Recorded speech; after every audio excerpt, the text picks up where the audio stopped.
My wife said, "Let's stay friends during our separation." I agreed. She expected me to keep fixing things and paying bills while she explored her options. Then I took her best friend Alice to dinner. Suddenly, friendship had limits she didn't like. My name is Thomas Harrison, though everyone calls me Tom. I'm 43 years old, and I manage a chain of 3 automotive service centers across Phoenix. It's honest work, the kind where you solve real problems with your hands and your brain. I've built a decent life, a comfortable home, and I thought, a solid marriage. My son, Ethan, 15, lives with me full-time. He's from my first marriage to Clara, but that's ancient history now. Clara and I split when Ethan was 3, stayed civil, stayed focused on raising a good kid. We did that part right. Eleanor, my second wife, she's 37. We've been married for 7 years. She's a graphic designer, worked from home, does well enough. When we met, I thought I'd found someone who appreciated stability after the chaos of my 20s.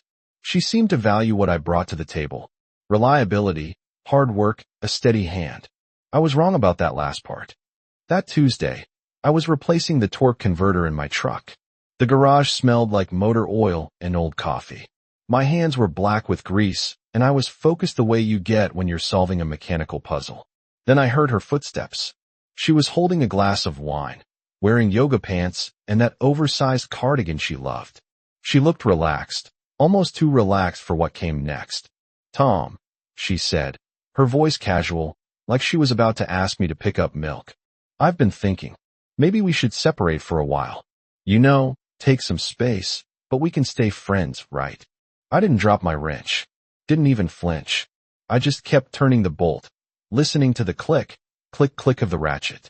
My wife suggested we stay friends during our separation. The words hung there in the garage air, mixing with the smell of grease and metal. "All right," I said. That was it. 2 words. She stood there for a moment longer, like she expected more. Maybe tears, maybe anger, maybe some desperate plea to work things out. Instead, I wiped my hands on a shop rag and walked past her into the house. I heated up leftover meatloaf, ate it standing at the kitchen counter, and went upstairs to check on Ethan's homework. Eleanor moved into the guest room that night. Quietly, methodically, like she'd been planning it. No drama, no explanation. She probably thought my silence meant acceptance, maybe even defeat. What she didn't realize was that silence isn't surrender, it's strategy.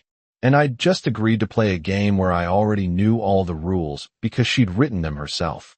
"Stay friends," she said. Fine. I'd show her exactly what friendship looked like. The first test came 2 days later. I was in the driveway Saturday morning checking the brake pads on Ethan's hand-me-down Civic before letting him take his driving test next week. My phone buzzed. Text from Eleanor. "Hey, can you look at the garbage disposal? It's making a weird noise." I stared at the message for a solid minute. Then I typed back. That sounded like something a husband would handle. We're friends now, remember? 3 dots appeared, disappeared, appeared again. Finally. Seriously. Dead serious. I replied. Friends don't do home repairs for each other. You might want to call a plumber. I slipped the phone back in my pocket and returned to Ethan's brake job. My son glanced up from where he was watching me work. "Mom texting you?" he asked. He'd started calling Eleanor Mom about 2 years ago, though she never really embraced a role. Too busy with her freelance projects and her friend group. "Yeah," I said, not looking up, "just some house stuff." Ethan nodded slowly. He was a smart kid, perceptive. He'd noticed Eleanor moving into the guest room, noticed the shift in temperature around the house. We hadn't told him anything official yet, but teenagers aren't stupid. "Dad," he said carefully, "are you and Eleanor splitting up?" I stopped, working, and met his eyes. No point in lying. We're taking some space, figuring things out. "Okay," he said. Then after a pause, "You seem better, actually." That hit me harder than I expected. Better, like I'd been sick and was finally recovering. Maybe I'd been inside the house. I heard the garbage disposal grinding. Then Eleanor's frustrated sigh. She appeared in the doorway a few minutes later, hair tied back, looking annoyed. "The disposal's completely jammed," she said. "Can you just take a quick look?" I straightened up, wiping my hands. "Eleanor, we talked about this. We're friends now. Friends don't fix each other's appliances." Her jaw tightened. This is ridiculous. No, I said evenly. This is exactly what you asked for. You wanted space and friendship. Friends have boundaries. She stared at me like I'd grown a second head. For 7 years, I've been the guy who handled everything. Leaky faucets, electrical issues, oil changes on her car, furniture assembly, you name it. I'd done it automatically without asking for credit because that's what partners do. But we weren't partners anymore. She made that clear. Fine, she snapped, pulling out her phone. I'll call someone. Good idea, I said, turning back to the brake job. She stood there a moment longer, probably waiting for me to crack, to say I was just kidding, to fall back into the comfortable pattern of me fixing her problems. When I didn't, she went back inside. Ethan watched the whole exchange. Dad, he said quietly, you're really not going to help her. I met his eyes. Son, when someone tells you what they want, believe them. Your stepmom wants friendship. Friends don't do free labor for each other. That's the deal she offered, and I'm honoring it. He thought about that, then nodded. Makes sense. It didn't make sense. Perfect sense. And over the next few days, Eleanor was going to learn exactly how much sense it made.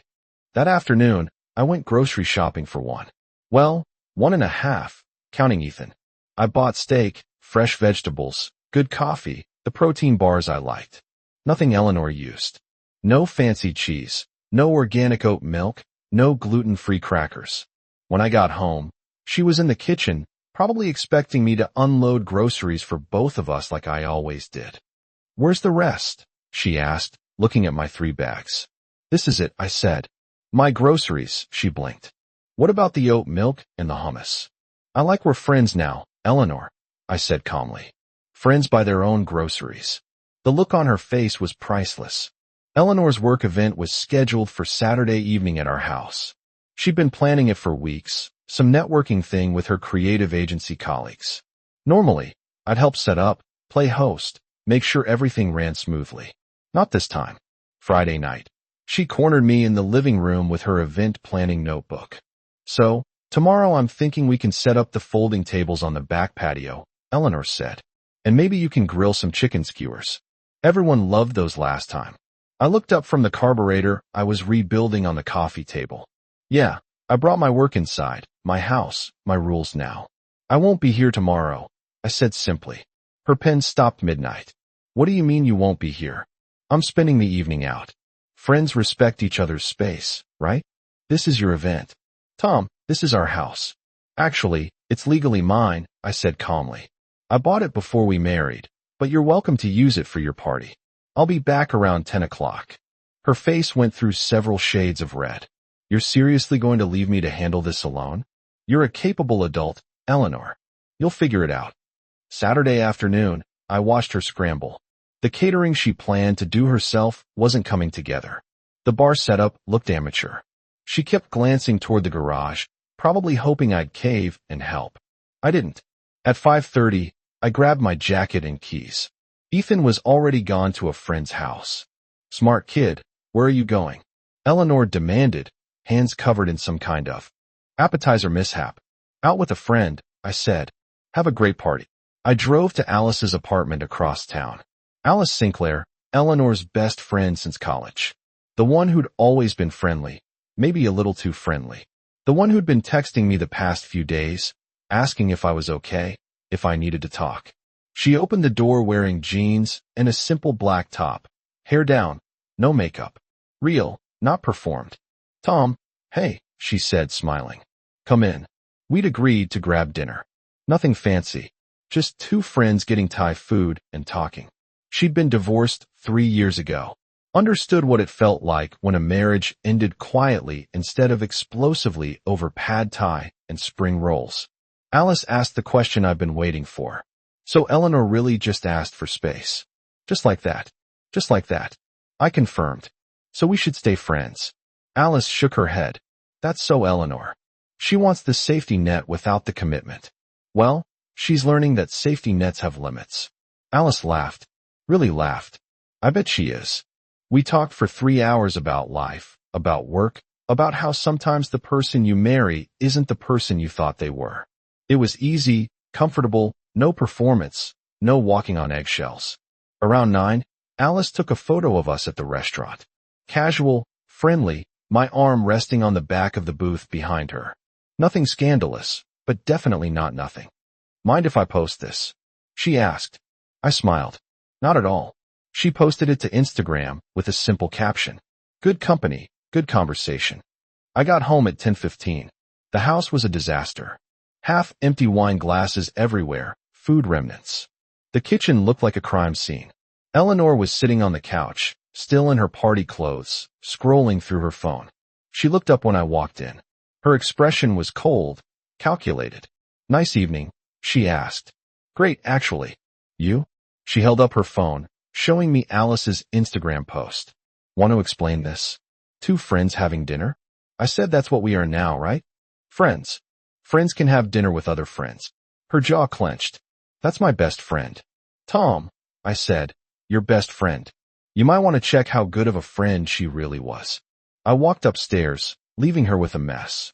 Literally and figuratively. Sunday morning, I woke up to silence. That heavy, angry kind of silence that fills a house like smoke. Eleanor's door was closed. Good. I made coffee. Started reviewing the books for my auto shops. Numbers don't lie. And lately, they've been telling me something interesting. Our personal finances were more complicated than I'd realized. Around 10 o'clock, Eleanor came downstairs. No makeup, hair messy, eyes slightly red.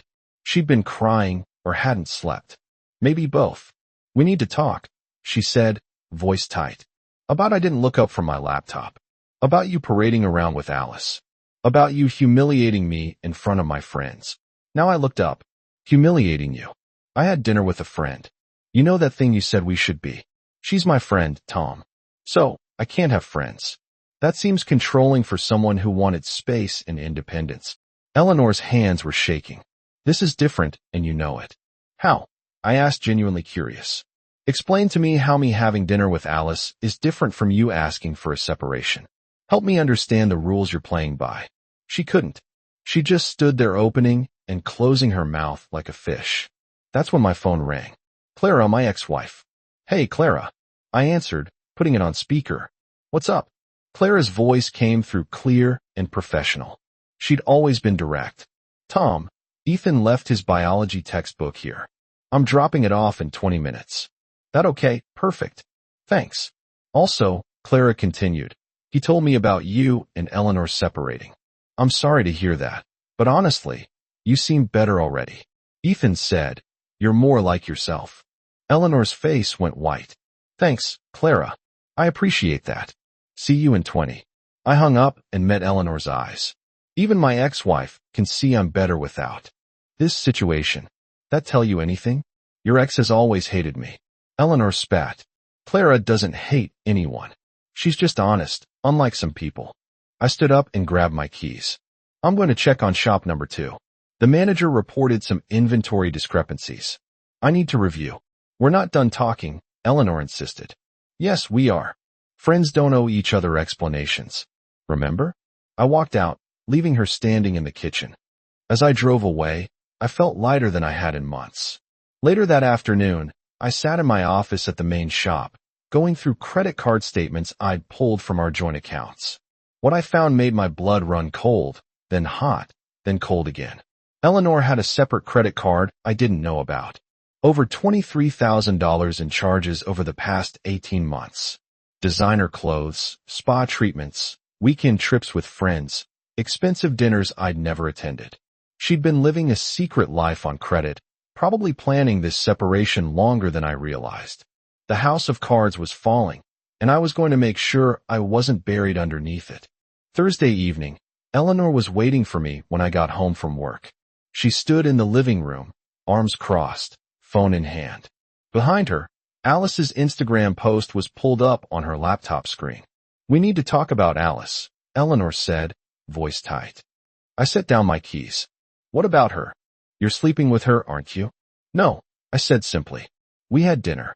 That's it. I don't believe you. I shrugged. That's your problem, not mine. You wanted space and friendship. Friends are allowed to have other friends. She was my friend first. Was I repeated past tense? Maybe you should ask yourself why she's not reaching out to you anymore. Eleanor's face flushed red. You poisoned her against me. I didn't have to. You did that yourself. I walked toward the kitchen. Alice asked how I was doing. Apparently, she's been watching you treat me like hired help for years. Guess she got tired of watching. This is betrayal. I turned back. No, Eleanor. Betrayal is hiding $23,000 in debt. Betrayal is planning a separation while pretending everything's fine. Betrayal is treating your husband like a paycheck with a tool belt. She went silent. The debt. She'd been hoping I wouldn't bring it up. We need to talk about that, she said quietly. No, we don't. My lawyer will talk to your lawyer. I'm not responsible for your credit card spending sprees. Your lawyer? Her voice pitched higher. You hired a lawyer 2 days ago. You wanted a separation, Eleanor. I'm making it official. Ethan appeared at the top of the stairs. Backpack slung over one shoulder. He'd been listening. Dad, I'm heading to practice. He called down. Drive safe, son. He looked at Eleanor, then back at me. Dad, can we order Chinese later? Just us. Absolutely. After Ethan left, Eleanor's anger crumbled into something else. Desperation. Maybe. Tom, can we just slow down? Maybe we can talk about this. Go to counseling. No, I said firmly. You asked for space. I'm giving you all of it. Permanent space. I didn't mean. Yes, you did. You meant exactly this. You just expected me to wait around while you figured out if you could do better. Well, I'm not waiting. I'm done. Her phone buzzed. She glanced at it, and I saw the name flash. Marcus, some guy from her creative network? Probably. She'd been texting him a lot lately, I noticed. Your friend texting you? I asked pointedly. She flushed and turned the phone over. That's none of your business. Exactly, I said, and Alice is none of yours. I left her standing there and went upstairs to change. Through my window, I saw her get in her car and drive off, probably to cry to whatever friend she had left. My phone buzzed. Text from Alice. Dinner tomorrow. My place this time. I'll cook. I smiled and typed back. Sounds perfect. Things were moving forward. And for once, I was okay with the direction. Friday afternoon, Eleanor's car broke down. Not surprising since she'd been ignoring the check engine light for 3 months despite my warnings. I got the text around 2 p.m. Tom car died on Camelback Road. Can you come get me? I was in the middle of a parts inventory meeting at Shop 3. I typed back. Can't. I'm working. Call a tow truck. Tom, please. I'm stranded. Tripley has your number. Use it. I turned my phone face down and continued the meeting. 20 minutes later, my shop manager, Gary, knocked on the office door. Boss, there's a woman out front asking for you. Says her car broke down. I sighed and walked out. Eleanor was standing by the service counter, mascara slightly smudged, looking frustrated and exhausted. The tow truck said to wait. She explained. I just need a ride home. Can't help you. I'm working, but I turned to Gary. Can you call her an Uber on the shop account? Gary nodded. Sure thing. Eleanor's face fell. You won't even drive me home. We're friends, Eleanor. Friends don't drop everything for each other. That's what partners do. I pulled out my phone and showed her Alice's earlier text. Besides, I have dinner plans. With her, Eleanor said flatly. With her, I confirmed. The Uber arrived 15 minutes later. Eleanor left without another word, but the look on her face told me everything. She was finally understanding the full weight of what she'd asked for. That evening, Alice's apartment smelled like garlic and rosemary. She'd made chicken piccata, something I'd mentioned loving weeks ago in a casual conversation. She'd remembered. This is amazing, I said, taking a bite. My grandmother's recipe. Alice smiled. She always said the way to a man's heart was through properly seasoned food. We talked for hours about her divorce, about my separation, about how we both ignored red flags because we wanted to believe in something that wasn't real. She got it. All of it. Around 9, she brought out coffee and cannoli from that Italian bakery downtown. Tom, can I ask you something? Alice said, setting down her cup. Shoot. Why now? Why did you finally stop tolerating Eleanor's treatment? I thought about it. Because she gave me permission the moment she said, let's be friends. She released me from the obligation to care more than she did. I stopped fighting for something she'd already given up on. Alice nodded slowly. She's going to realize what she lost. She already is, I said. But it's too late. Alice reached across the table and took my hand. Not romantic. Not yet. Just connection. Real honest connection. For what it's worth, she said, Eleanor never deserved you. I drove home around 11 o'clock. Eleanor's bedroom light was on, but I didn't care. I went straight to my room, texted Ethan good night, and slept better than I had in months. The next morning, Saturday, I woke up to chaos. Eleanor was in the kitchen on the phone crying. Mom, I know. I just don't understand what happened. I grabbed coffee and headed to the garage. Whatever crisis she was manufacturing wasn't my problem anymore. Ethan found me 20 minutes later. Dad, Eleanor's mom just told her she's taking her side. I looked up from the engine. I was timing. What? Yeah, I heard the whole thing. Her mom said Eleanor made her bed and now she has to lie in it. Said you were always too good for her anyway. I couldn't help but smile. Even Eleanor's own mother saw the truth. How's she taking it? I asked. Not well. She's upstairs packing a bag. I think she's going to her friend Marcus's place for the weekend. Marcus, the guy from her texts. Let him deal with her drama. Good, I said. We'll have a house to ourselves. Ethan grinned. Can Alice come over for dinner? Smart kid. I'll ask her. That evening, Alice came over. We grilled steaks, made a salad, and the three of us ate on the back patio under string lights I'd hung years ago. Ethan told stories about his driving practice. Alice laughed at my terrible jokes. And for the first time in years, my house felt like a home. Eleanor returned Sunday night to find us watching a movie in the living room. Alice sitting comfortably on the couch where Eleanor used to sit. The look on her face was pure devastation. Good. She'd earned it. I found out about Marcus on a Tuesday. Ethan came home from school and dropped his backpack with more force than usual.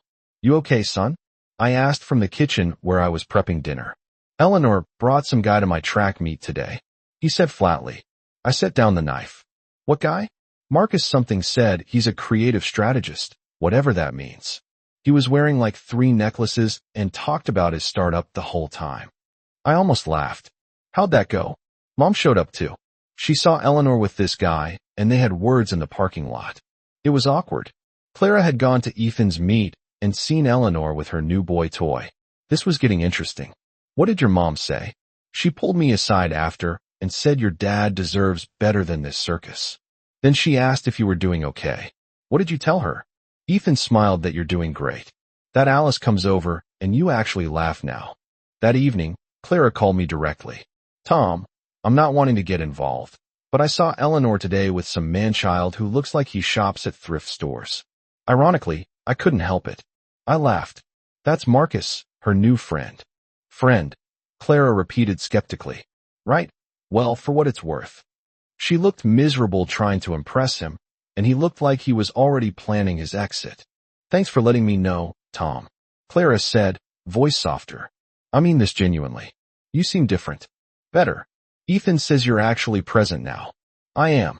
I admit it took me long enough. Well, keep it up. And hey, Ethan mentioned Alice. She seems good for you.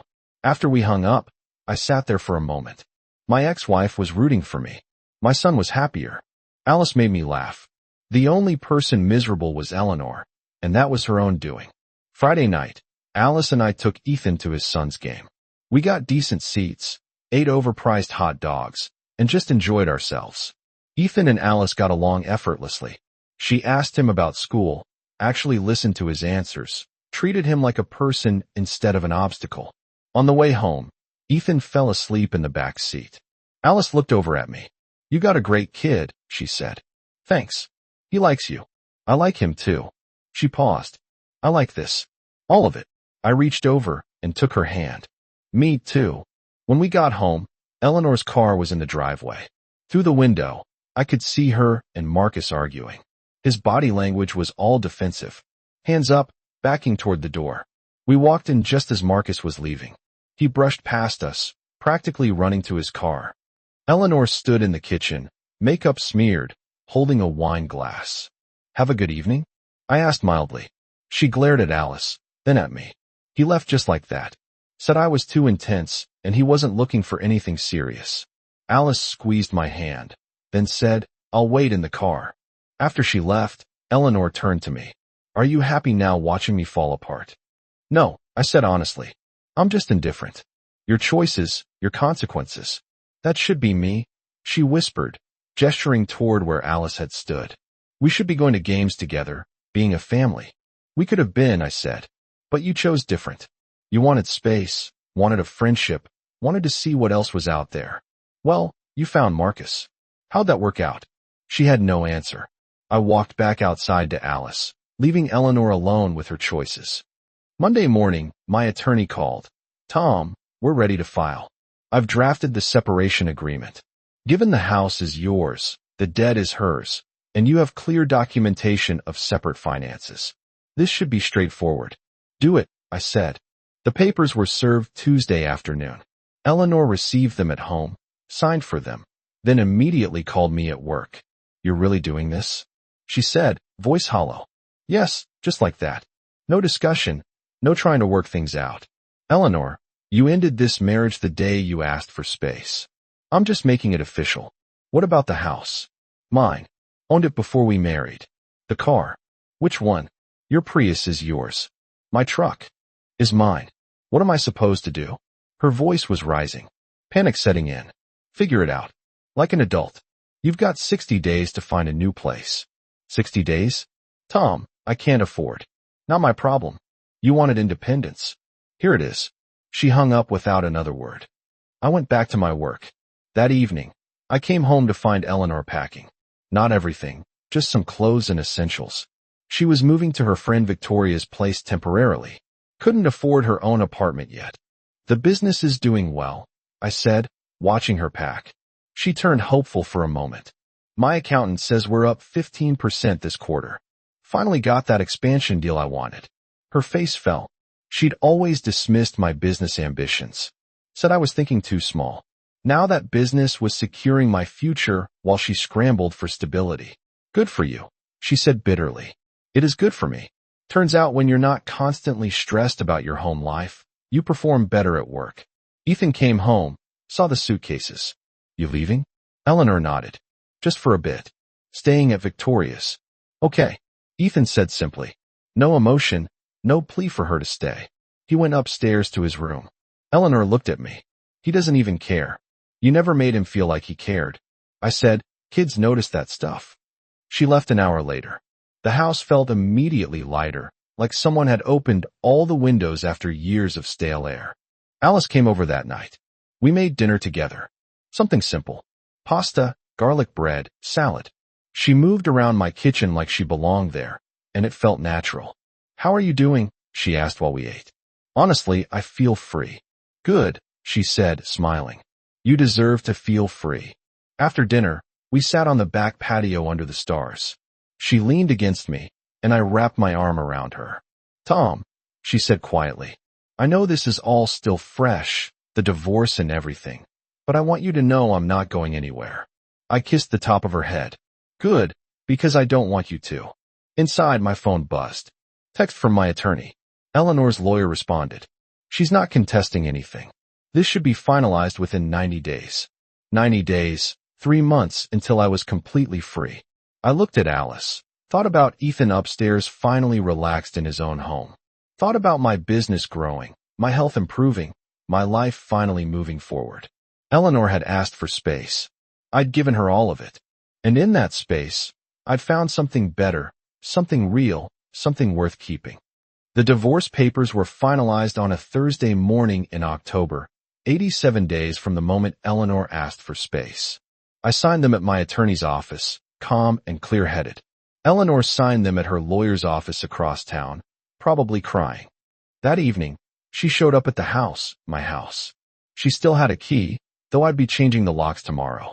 I was in the kitchen with Alice and Ethan, making tacos for dinner. The three of us had fallen into an easy rhythm, comfortable domesticity that felt more real than anything I'd had with Eleanor. Tom, we need to talk, Eleanor said from the doorway. Alice squeezed my hand, then said quietly, I'll take Ethan to get ice cream. Give you two space. After they left, Eleanor sat at the kitchen table. She looked smaller somehow, diminished. Dark circles under her eyes, hair not styled the way she used to keep it. The papers are final, she said. We're really divorced. Yes, I made a mistake, she said, voicing. I see that now. I took you for granted. I thought I wanted something different. But Marcus was a disaster, and I've been miserable, and stop, I said firmly. You're not miserable because you miss me. You're miserable because you're facing consequences. There's a difference. I do miss you, she insisted. I miss us. We can fix this. Go to counseling. No, Eleanor. We're done. You wanted to stay friends during our separation, remember? Well, friends don't pay each other's bills. Friends don't fix each other's problems. And friends definitely don't get back together. After one of them burns everything down. She stood up, desperate now. I'll change. I'll be better. I'll appreciate you. You had 7 years to appreciate me. You chose not to. I leaned against the counter. Alice appreciates me. She shows up. She asks about my day and actually listens. She treats Ethan like he matters. Everything you didn't do, she does naturally. Eleanor's face crumpled. You're really choosing her over me. I'm choosing myself. Alice is just smart enough to choose me, too. She grabbed her purse, crying openly now. At the door, she turned back one last time. I hope you're happy, she said bitterly. I am, I replied honestly. For the first time in years, I actually am. She left. I changed the locks that night. For months later, everything had settled into place. The divorce was final. Eleanor had moved to Tucson for a fresh start, and I bought out her minimal interest in some shared items for far less than she'd hoped. Ethan got his driver's license and a partial scholarship for track. Clara and I maintained our cordial co-parenting relationship, and she'd even had coffee with Alice once, giving her seal of approval. My business expanded to a 4th location. That 15% growth turned into 23%. I hired 2 new managers. Finally had the bandwidth to take actual vacations. It was a Saturday morning in February when I asked Alice to take a walk with me at Papago Park. Ethan was at a track meet. The weather was perfect, and I'd been carrying a small box in my pocket for 2 weeks. We climbed to the top of the buttes looking out over Phoenix. The city stretched out beneath us, vast and full of possibility. Alice, I said, turned to face her. You know what he said once about showing up because you want to, not because you need something. I remember, she said, smiling. You've shown up every day for 6 months. You've been patient with my mess, kind to my son, honest about everything. You've made me remember what it feels like to be chosen, not just tolerated. I pulled out the box and opened it. Simple ring, nothing flashy, but quality like her. I'm not asking you to save me. I'm asking you to build something with me. Marry me. Her eyes filled with tears, but she was smiling. Yes, absolutely. Yes. Ethan was thrilled when we told him. Clara sent her congratulations. Even my business partners noticed I was happier, more focused. Eleanor sent a text when she somehow heard the news. I hope she realizes what she's getting. I replied simply, she does. That's why she said yes. We got married that summer. Small ceremony, just family and close friends. Ethan was my best man. Clara came and genuinely celebrated with us. Standing at the altar, watching Alice walk toward me, I thought about how Eleanor's request for space had been the best gift she'd ever given me. She thought she was pausing our marriage to explore her options. Instead, she'd freed me to find someone who didn't need convincing that I was worth staying for. My wife suggested we stay friends during our separation. I said yes. Then I started dating her best friend, and she realized friends don't pay each other's bills, fix each other's problems, or wait around while someone decides if they're worth it. Eleanor had won a friendship. I gave her exactly that. Nothing more, nothing less. And in doing so, I found everything I'd been missing.